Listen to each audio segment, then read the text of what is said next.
परमात्मालाई स्मरण गर्दै हार्दिक नमन गर्दै महायोगेश्वर सदाशिवजीलाई, योगेश्वर भगवान श्री कृष्णलाई, शान्तिका अग्रदूत नेपाल जननीका सुपुत्र महात्मा गौतम बुद्धलाई, भगवान गौतम बुद्धलाई स्मरण गर्दै, पतञ्जलि मुनिलाई स्मरण गर्दै, गुरु बत्सनाथ गोरखनाथलाई स्मरण गर्दै, हाम्रा पूज्य स्वामीजी महाराज रामदेवजी महाराज तथा श्रद्धेय आचार्य श्री बालकृष्णजी महाराजलाई पनि अनन्त कोटि कोटि नमन टक्राउँदै, सम्पूर्ण ज्ञात अज्ञात गुरुहरूलाई हार्दिक नमन टक्राउँदै, आज हामी योगको अभ्यासमा जुटेका छौँ। एउटै संस्थाको भएर एउटै प्रक्रियाले जानिन्छ, हामी अलग अलग संस्थाको भएर अलिअलि फरक गएको छ।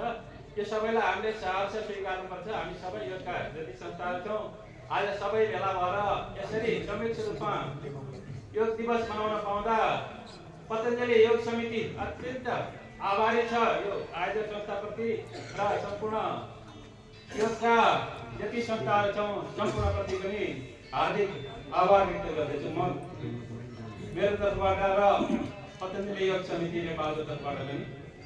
म अनुरोध गर्छु हाम्रो विश्व अधिकारीजी र रामचन्द्र ढुङ्गानाजीलाई मञ्चमा आएर केही योग कलाहरू प्रदर्शन गरिदिनुको लागि। योग एउटा हिसाबले विज्ञान पनि हो, एउटा हिसाबले कला पनि हो। अघि हाम्रो धना बहिनीले गराउनु भयो, धेरै जसो काकी मुद्रामा श्वास लिएर आसनहरू गराउनु भएको थियो, प्रक्रियाहरू गराउनु भएको थियो, कति सुन्दर है। शिवजीले यो काकी मुद्रा गर्यो भने चाहिँ सम्पूर्ण रोगहरूको नाश हुन्छ भन्नुभएको छ हर गौरी सम्वादमा। त्यसरी माथि नै आउनु होला, माथि नै शिवजीले हर गौरी सम्वादमा एउटा शीतली प्राणायाम, एउटा शीतकारी प्राणायाम, काकी मुद्रा अत्यन्त लाभकारी भनेर सिकाउनु भएको छ। अनि अघि कमलाजीले गराउनु भयो, प्रत्येक अभ्यासहरूमा श्वास मन र शरीर एकै ठाउँमा हुनुपर्छ भनेर सिकाउनु भयो। श्वास हामी प्राणायामको अभ्यास गर्दैछौँ। प्राणायाम हामी प्रत्येक अभ्यासहरूमा प्राणायामलाई जोडेका हुन्छौँ। हामी जगिङ गर्दा होस्, अन्य सूक्ष्म साधनाहरू गर्दाखेरि होस्, आसनका सङ्ख्या अनुसार आफ्नो शारीरिक अवस्था अनुसार फरक किसिमले आफ्नै तरिकाले हाम्रो शरीर हेरेर त्यही हिसाबले गर्नुपर्छ, ठाउँ हेरेर गर्नुपर्छ। हामी हिमाली क्षेत्रमा गयौँ भने फरक किसिमको अभ्यास गर्छौँ, अनि गङ्गाको मैदानमा गयौँ भने फरक किसिमको अभ्यास गर्छौँ। उता मुम्बईतिर गयौँ भने त्यहाँ कहिले जाडै भएन, सधैँ एकै नामको हावापानी हुन्छ, त्यहाँ हामी फरक किसिमले अभ्यास गर्छौँ। अनि अर्को चाहिँ तीनवटा प्राणायाम, तीन प्रकारका थिए ती प्राणायाम भए। अर्को प्राणायाम चाहिँ एउटा बाह्याभ्यन्तर विषया चेती चतुर्थ भन्नुभएको छ। चौथो प्रकारको प्राणायाम भनेको के? बाह्य पनि होइन, अभ्यन्तर पनि होइन, त्यसलाई पुरा उपेक्षा गर्ने फरक खालको भनेको हाम्रो केवली कुम्भक हजुरले कतिजनाले पढ्नु भएको छ, शङ्कराचार्यद्वारा रचित योगको एउटा पुस्तिका छ, आदिगुरु शङ्कराचार्यद्वारा रचित योग। त्यसमा भन्नुभएको छ केवल कुम्भक लगाउने। केवल कुम्भक भनेको हामी धेरै जसो कुम्भक हामी श्वास तानेर कुम्भक लगाउँछौँ, श्वास छोडेर कुम्भक लगाउँछौँ। त्यसको पछि एउटा अर्कै कुम्भक हुन्छ, श्वास तान्दै नतान्दै छोड्दै पनि नतान्दै हामी जान्छौँ त्यही स्थित भइदिने, श्वासलाई त्यसैमा रोकिदिने। त्यो अभ्यास विशेष लाभकारी छ। त्यो अभ्यास गर्दै गरेपछि त्यसको अभ्यास भएपछि एउटा बन्द लाउने भन्नुभएको छ, तीनवटा बन्द, जालन्धर उद्यान मूल बन्द, हामी आसन गरेको बेला पनि बन्द लगाएका गऱ्यौँ। बन्धहरू मूल बन्ध, मूलाधार चक्र, दिशा गर्ने अङ्ग र दिशा गर्ने अङ्गको बीचको भागमा पुरुषहरूको त्यो भाग 8 अङ्गुल हुन्छ, बीचको 4 अङ्गुल भागमा मूलाधार चक्र रहेको हुन्छ। महिलाहरूको पनि दिशा गर्ने अङ्ग र पिसाब गर्ने अङ्गको ठिक बीचको भागमा मूलाधार चक्र रहेको हुन्छ। त्यसलाई ब्रह्म ग्रन्थि पनि भनिन्छ। हामी प्राणायामको अभ्यासबाट त्यो ब्रह्म ग्रन्थिलाई भेदन गरेपछि यहाँ भएको विष्णु ग्रन्थि भेदन हुन्छ, अनि यहाँ भएको रुद्र ग्रन्थि भेदन हुन्छ र प्राण सहस्रमा पुग्छ, अनि त्यसपछि मोक्ष हुन्छ भनेर यो शास्त्रहरूमा भनेको छ। ल हुन्छ भने प्राणायामको अभ्यासहरू गर्छौँ।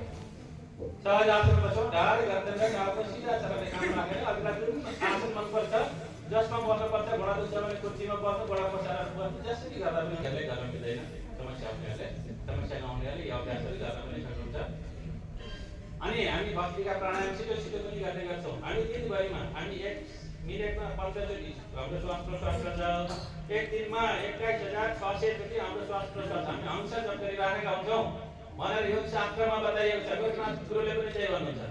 अनि हामी त्यसलाई अलि छिटो गर्यौँ भने अहिले हामी भस्त्रिका गर्दा अलि छिटो श्वास प्रश्वास गर्न सक्छौँ। अनि भस्त्रिका गर्दा छिटो श्वास प्रश्वास गऱ्यौँ, कपालभाती गर्दा छिटो श्वास प्रश्वास गऱ्यौँ, हामी 60 चोटि एक मिनेटमा 60 चोटि 120 200 300 चोटि पनि गऱ्यौँ भने त्यसको भाग हामीले फेरि लामो दीर्घ श्वास दीर्घ प्रश्वास छुट्टै गरेर त्यो दिनभरिमा जति हुन पर्ने 21600 21600 भन्दा बढी चाहिँ बनाउनु हुँदैन है। 21600 धेरै छिटो श्वास गऱ्यो भने त्यो आयु पनि छोटो हुन्छ, जस्तो परिवारको आयु हुन्छ। अनि धेरै लामो लामो श्वास गऱ्यो भने जस्तो प्रश्वास आयु हुन्छ त्यस्तै लामो आयु हुन्छ भनेर भनेको छ। भस्त्रिका गर्दै जाऊ, यसलाई हामी छिटो पनि गर्न सक्छौँ।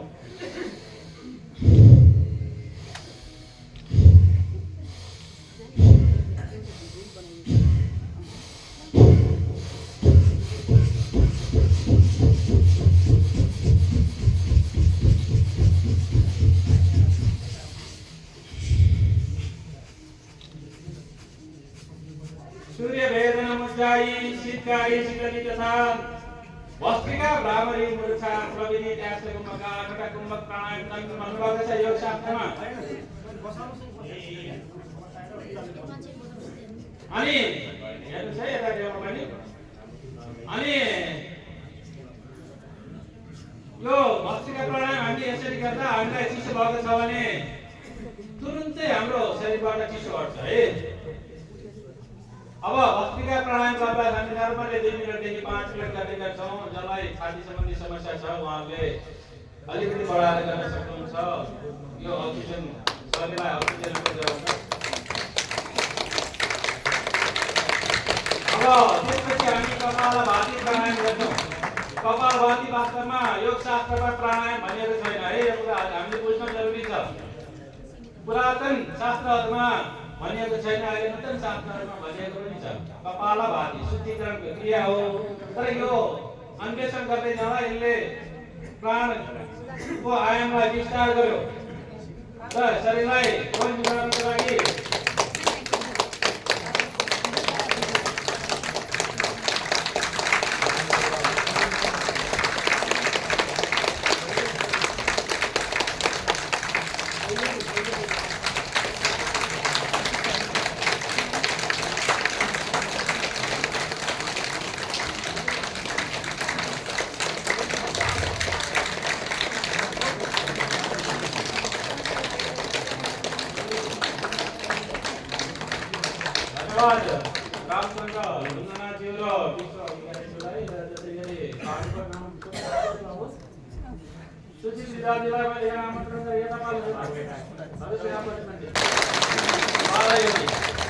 अनि कपालभाती वातक्रम शीतक्रम शीतक्रम अलग-अलग किसिमका कपालभातीहरू गर्छौँ।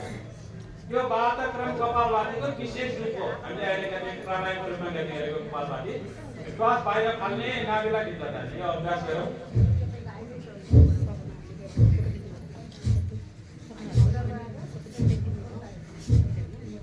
एकचोटि। अनि जसलाई समस्या छ मूलाधार सम्बन्धी समस्या छ उहाँले मूलाधार चक्रलाई माथि प्राणायाम अभ्यास प्राणायाम अनि स्तम्भ भनेको यतिकै हो प्राणायाम, त्यसलाई स्तम्भ वृत्ति प्राणायाम। अब बाह्य प्राणायाम गर्छौँ। लामो श्वास तानौँ, पुरै छोडौँ। अब मलद्वार मूत्रद्वारलाई माथि तानौँ, नाभिलाई भित्र लगेर खिचेर राखौँ। मूलबन्ध, उड्डयन बन्ध र जालन्धर बन्ध तीव्रता पनि साथीमा जोडेर राखौँ। जति समय सक्छौँ त्यतिले जोडौँ। जसलाई समस्या छ, प्रेसर हाई छ, मुटुको समस्या छ उहाँले यो अभ्यास थोरै समयको लागि गर्ने अथवा नगर्ने। विशेष लाभको लागि यो 21 चोटि गर्ने कुण्डलिनी जागरण हुन्छ भनेको छ। अनि हामीले चक्र जागरणको लागि 6वटा 7वटा आसनहरू गर्छौँ। ती आसन पनि सहयोग हुन्छ, यो प्राणायाम पनि सहयोग हुन्छ। यी प्राणायामको प्रत्येक अभ्यासहरूमा यही चक्रमा ध्यान केन्द्रित गऱ्यो भने विशेष लाभ हुन्छ। गाह्रो भएपछि तीव्र पनि लामो श्वास तान्ने, पेटलाई पनि यो उड्डयन बन्द पनि गर्दै आदि समस्याको निराकरणको लागि, घाँटीको समस्याको निराकरणको लागि, स्वरमा भन्नुभएको छ त्यो स्वरलाई सुन्दर बनाउनको लागि, थाइरोइड आदि समस्याको निराकरणको लागि हामी घाँटीको अभ्यास यो चाहिँ प्राणायाम गर्छौँ। घाँटीलाई अलिकति टाइट गरेर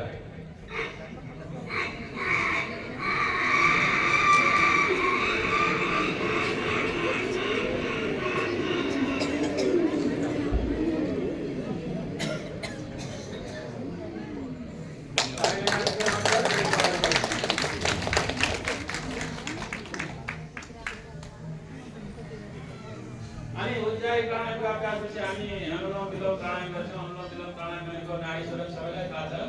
नाडी शोधन भगवान शिवजीले पार्वतीजीलाई के सिकाउनु बेलामा त यो प्राणायामै सिकाउनु भएको छ। नाडी शोधनै गर्नु भन्नुभएको छ। उहाँले नाडी शुद्धिकरण कसरी हुन्छ, यताबाट श्वास लिने, देब्रे नासिकाबाट दाहिने नासिकाबाट श्वास गर्ने, दाहिनेबाट लिने, देब्रेबाट गर्ने। यो अभ्यास सुरुवाती अभ्यास यो भयो।